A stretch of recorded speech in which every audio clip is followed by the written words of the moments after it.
Hey guys, Cal Torak here. Today, I am bringing you my Shatter Thorn Titan.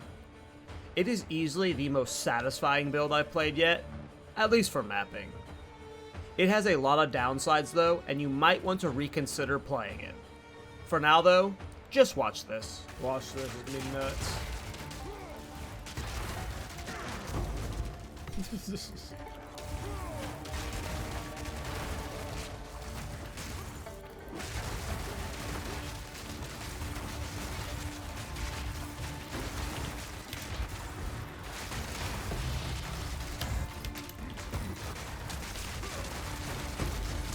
What is happening?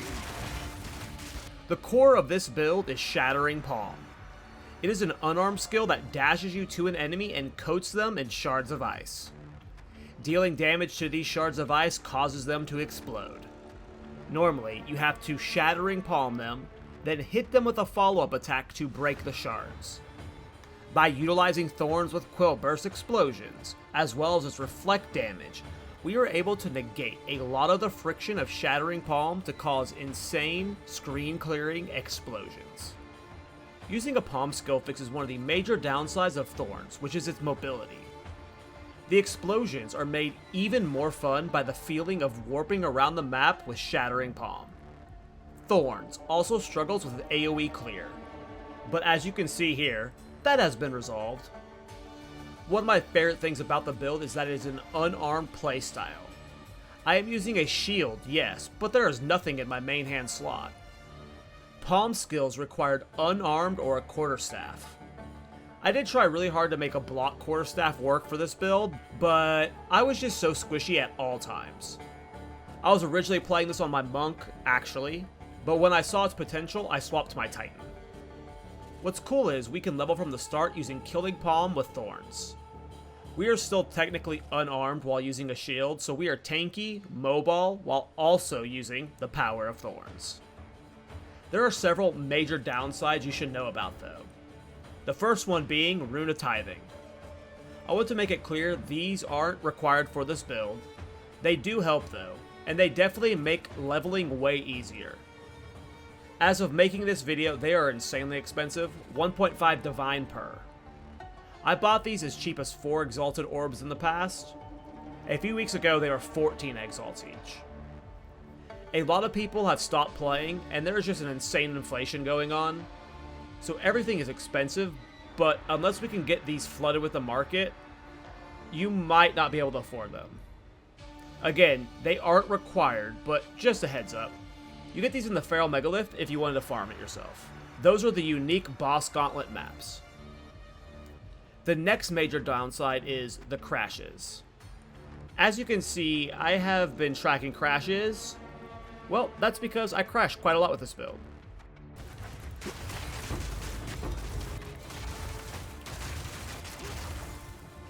Here we go. There's the first one.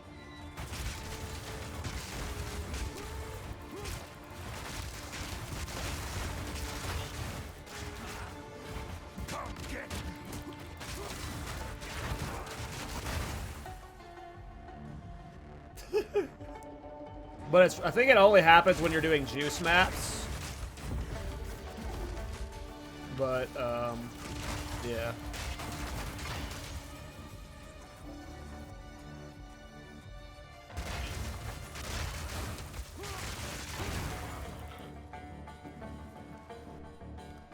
Crash 4. I smell a crash coming. Sometimes you can just smell when they're coming. But maybe I'm just having a stroke instead.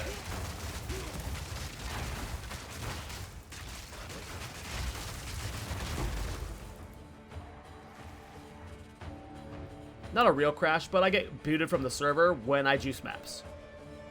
When you get booted, you fully lose the map even if you have more attempts left. This won't happen at any point during the campaign, or maybe even during early maps. It really only happened to me when I started juicing maps, especially Dell and Breach maps. That being said, you should be warned that you might crash a lot. Per usual with any Reflect build, you have to take damage to deal damage. In this unbalanced game with so many deadly one-shots, you should expect to die. I've done a pretty good job at solving deaths. Most of my deaths are my own fault, not the builds. But yeah, if you are new to Reflect builds, just expect to die. Lastly, the other major problem is boss damage. Because I am forcing an unarmed style here, our boss damage is lacking. Anytime I've tried to solve boss damage, it took away from the AoE and the coolness of the build when mapping, and I've had so many builds where I've optimized the fun out of them that at this point I was just willing to let it slide. I've just made this a mapping build at this point. You definitely could turn this into a bossing build, but you're going to have to do gear swapping, doing the deepest tower shenanigans, you know, and that's just not really what I want to do again. I've done too many low life builds at this point. You could definitely clean this up with boss damage, though, with time and currency investment. The problem I have is anytime you run into a build like this, I've had multiple in the past that have caused game-breaking crashes that I've just had to abandon the build full out. Anytime this happens, I just lose motivation to finish the build, which is what's happening now. When every other map is fully bricked, it's just so demoralizing. I really only consider this a mapping build, and honestly, it's a flawed mapping build. I spent over 5 million gold on this. I'm pretty broke. I'm out of gold and currency. The inflation of this league is pretty out of control, so I'm super excited for 0.3. That being said, despite all these problems, this is one of the more fun Thorns build I've played. I put it up there with my Bureau's Thorns build. If the single target was better and there were no crashes, this would be the best Thorns build yet.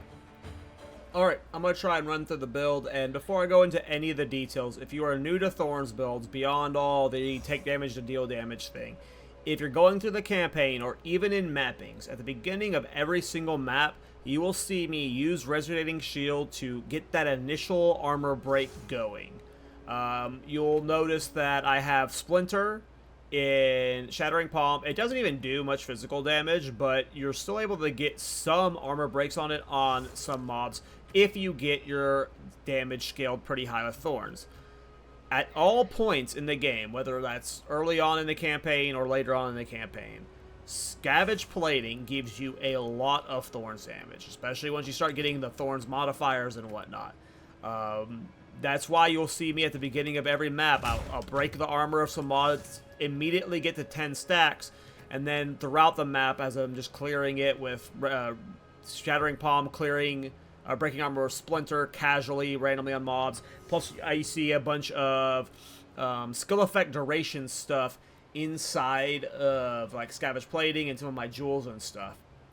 The whole point is to just keep at maximum stacks of Scavenge Plating as much as possible. So if you notice that, again, especially if you're not using the tithings because of the increased cost, if you are struggling with damage, again, even at my point in the end game, I am still required to use 10 stacks of Scavenge Plating. Make sure you're leveling up your Scavenge Plating support gem, and make sure you're breaking armor. Throughout most of the campaign, I did not have to break armor ever, but it was because I had tithings in all my gear. I made a video this morning trying to get the price of tithings lower by pointing out that they were selling for so much. As of recording this video, we have one listed for 5 Chaos Orbs. It looks like someone's trying to tank the market by getting other people to potentially list for the same amount or lower.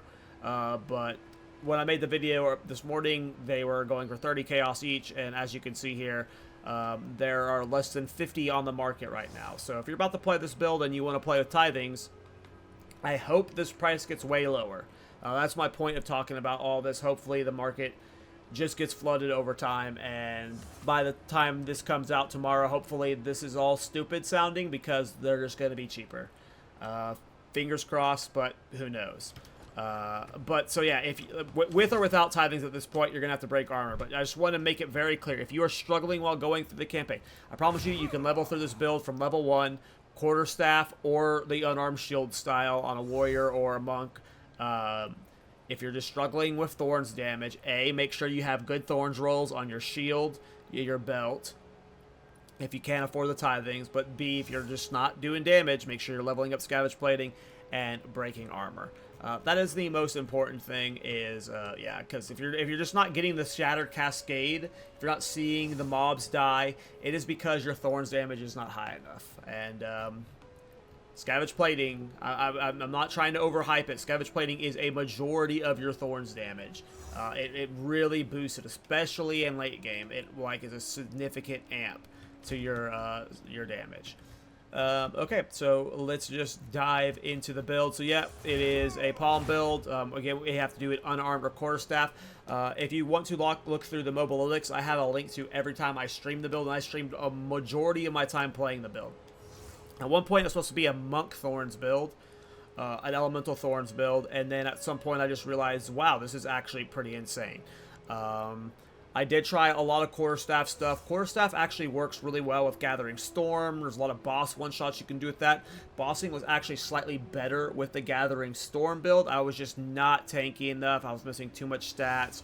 And the weapon swapping was just a little too much, especially during mapping. It was not the perfect timing stuff. It's not for me. So we're doing the unarmed style now. You can level this way. Again, don't be afraid to try it out.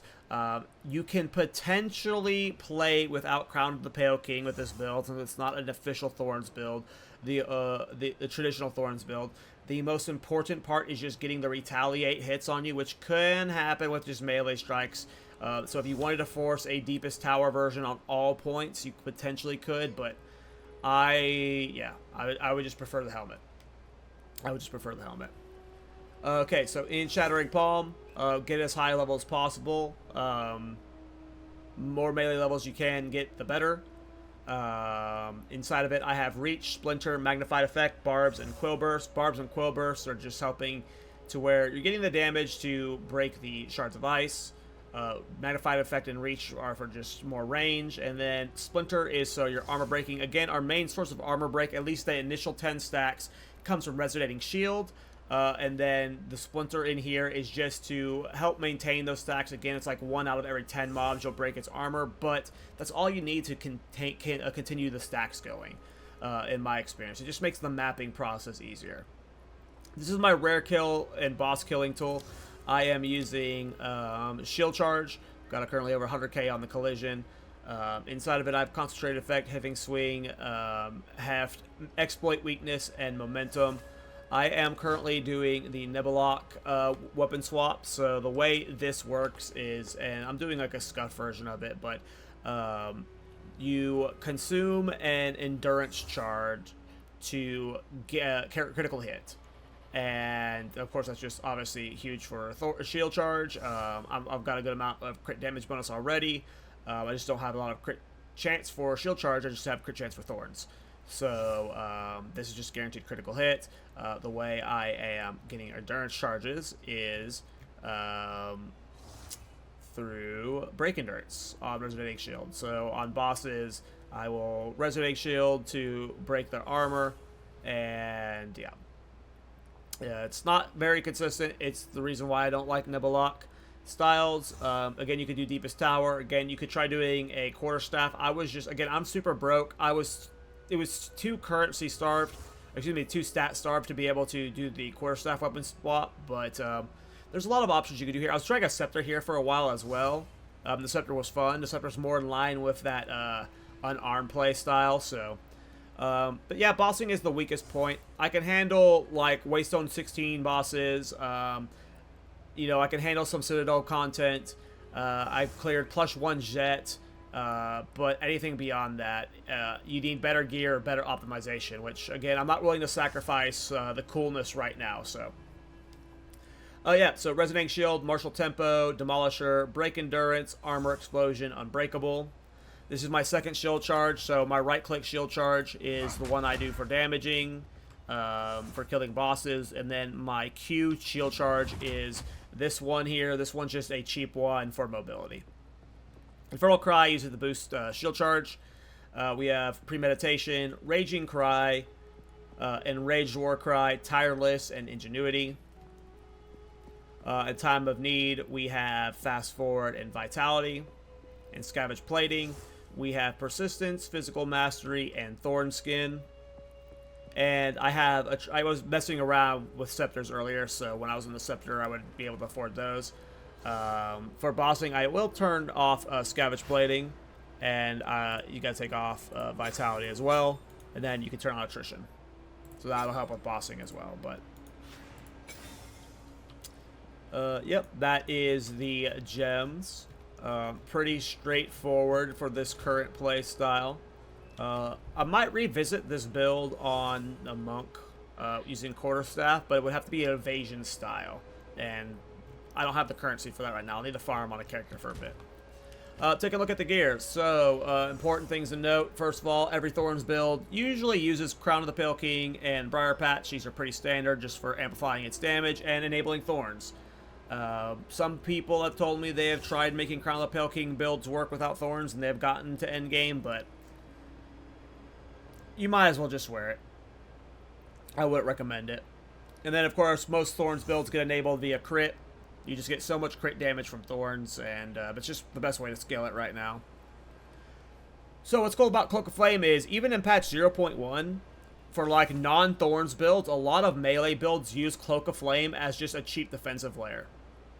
It is very good, just as a defensive option on its own. The 40% physical damage taken as fire damage is just awesome. And if we take a look at my defensives, I'm at 3200 life, I'm at 84% fire res, 79% lightning res, 79% cold res. So my fire res is good, taking the additional physical damage as fire damage taken.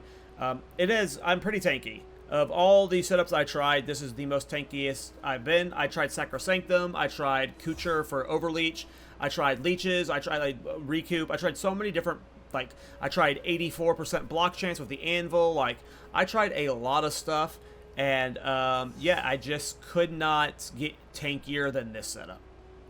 And Cloak of Flame just works in general because it also gives us a little bit of Thorns damage. So, yeah, Cloak of Flame is just the backbone of this build right now in terms of its defensives. And yeah, I am super tanky right now because of it. On all the other pieces, so let's talk about the belt. You want to get Thorns damage on it because, yeah, we're not getting Thorns damage from our chest, especially if you can't afford tithings. You're going to want a high Thorns roll on your belt. And then on your main shield, your mapping shield, you're going to want to make sure you get a high block chance. Its armor and energy shield does not matter, or anything on it really from that stats. You just want a high block chance as possible. And then you want to get Thorns damage on it, of course, with max life and resistances. Make sure whatever resistances you get on your primary shield, you also get on your backup shield. Or you'll run into problems with your resistances whenever you're in your like rare killing and boss killing weapon swap. So just be mindful of that. And then also you want to get a high Thorns roll on the main shield.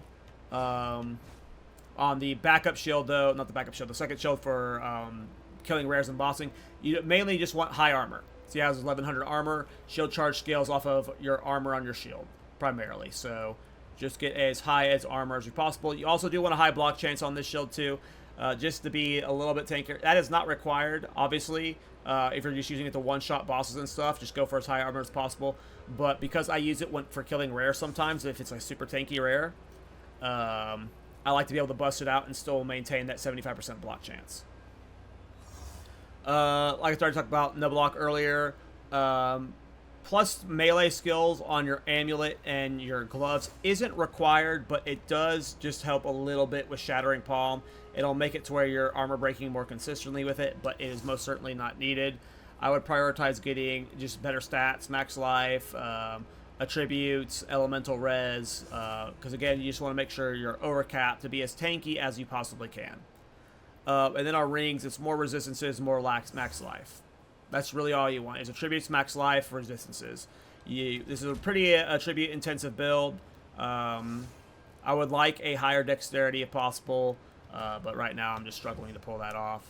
But yeah, for Anoint, I've got Volcanic Skin right now just for the more fire res, the extra 20 fire res from it. Well, I mean, obviously the gain % of damage is extra fire damage is obviously nice. More damage is good, but the extra 20 fire res from it actually put me over for an additional fire res cap for what I've got in my Megla. So in my Megla, I have, actually, how am I getting it? No, I just actually took it, never mind. Well, we'll talk about that in a minute. But yeah, Volcanic Skin, extra fire res, and extra damage. In runes, if you don't need the res, put tithings in, except for your helmet. Increase area of effect just for the bigger booms. You can get percent increased Thorns damage enchant on your shield and your chest, or you can go for 3 runes on your chest. It just depends on your gear. This is a shield I have had since like week 1. This shield has lasted me the entire patch. It is a god tier shield. But yeah, that's it for the gear. Let's go to the passive. So if you look at the mobilytics, I'll have a leveling route already in it. So if you're looking for leveling, it does not path this way. Go to the mobilytics and follow that. But yeah, we do have some weapon swap stuff going on here. Make sure you pay attention, like the red, this is for set 1 where you're mapping, and then the green is for the shield charge damage. So yeah, we are Thorns build, so we're going to be getting a lot of the Thorns stuff. We got the Thorns crit stuff here, we got this crit stuff here, increased damage, crit stuff here, increased area of effect. This is some recoup and life regen stuff just to be tankier. We path through here. This is some increased area effect stuff for the mapping. We do end up getting this entire area here. We're just trying to be as tanky as humanly possible, and trust me, it's helped so much. This is the tankiest I've gotten this build, is just like stacking as much max res as possible, and with the max 3200 life with the 75% block chance. This is just the tankiest I've been able to get it. Blood magic, it's so mana intensive on Shattering Palm because you're spamming it so often without having mana leech from being a monk. It's just, you're going to want to play blood magic. More area effect here in weapon set 1. Go up here for offensive stance, gets you the increased damage for block chance, as well as wide barriers, just in big percent increased chance to block chance. It's why we're able to get 75% chance so easily. All this green stuff here is just increased attack damage stuff for shield charge. If you don't want to be lazy like me and do like a deepest tower setup, like actually swap out your helmet for bossing, take out all this green stuff and this attack damage stuff and put it into your standard low life stuff, like this area here and this area here. And then you'll just weapon swap your helmet to deepest tower. You won't need the Thorns helmet for bossing. But yep, then you get all this block stuff here, pathing back down here. We get the max life stuff here. On the mapping build, we do have the Thorns damage here, as well as the increased skilled effect duration from protraction, just to keep your scavenge plating stacks longer. In the bossing setup, we have the increased attack damage here from cross-string verdict. This is just the extra strength here to be able to hold the level 20 shield charge. Put me over 200 strength. We have the Thorns damages life as leech. It's a good amount of our regeneration, as well as voracious for just 20% extra life leech is instant. Then we have, of course, Lage Siege. Most blocks builds run Lage Siege and offensive stance. You're probably going to see that in like every block build forever. Got all these jewels here.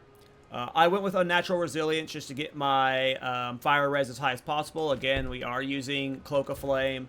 I have 84% fire res because of it, 79% cold and lightning res as well, from all of the bonus to resistances I have. We got these jewel nodes here, and then in weapon set 2, excuse me, the mapping setup, I have the increased area of effect stuff. That's why we're just getting the big booms. In my jewels, so I do have the Megalomaniac. This is Parrying Motion and Way of the Wind. Parrying Motion is one of my favorite passives in the game. I use it in all of my builds, despite it not being like the best for like min-maxing. I just really love the increased movement speed for each time you've blocked. Sometimes in mapping, you'll get hit like 20 times in a second, and you'll just go flying by. Especially versus like the Quill Shooter guys. It is really awesome versus them. And then the increased block chance actually got me over the cap that I needed for 75%. I think I was at like 73% before I got that. So I didn't need to put any points into like additional block chance here and there. And then Way of the Wind is this spot here. It is just increased dash distance with unarmed skills. It's why you can see me dashing so far. It's just an insane mobility boost. I have enjoyed it. It was cheap to get, so why not? And then in my rubies, it's just a mix of melee damage, area of effect, weapon swap speed, because you are weapon swapping a lot, Thorns damage, skill effect duration, block chance if you need it, life leech if you're struggling to stay alive, stun threshold if you're getting stunned a lot. It really just depends on the state of your gear and stuff. For ascendancy points, I mean, hulking form is the reason why you see me go Titan. Anytime I have a cool build and I'm like, oh, okay. This build's awesome. Let me show off its true potential. Like, when you want to show off a build's true potential, you go Titan. And it's because of hulking form. You just, like, especially with all the area of effect nodes, right? So it's just super cool. And then, of course, the maximum life for Mysterious Lineage. And then, of course, nothing else really to put that point into. We're not really getting a lot from armor right now. So all hits are crushing blows. Sure, why not?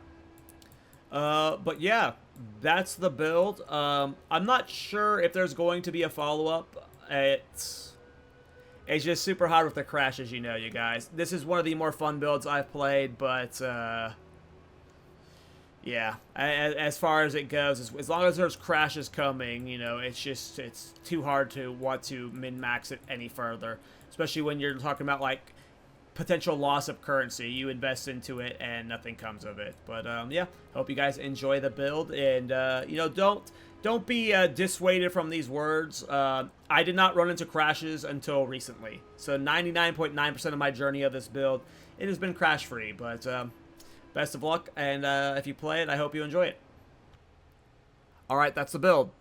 I'm sorry it's not better, but once these crashes are fixed, I imagine this will be one of my favorite Thorns builds to visit. Apologies to Darth Microtransaction, we once again ran out of time. Take care, boys. See you in the next one.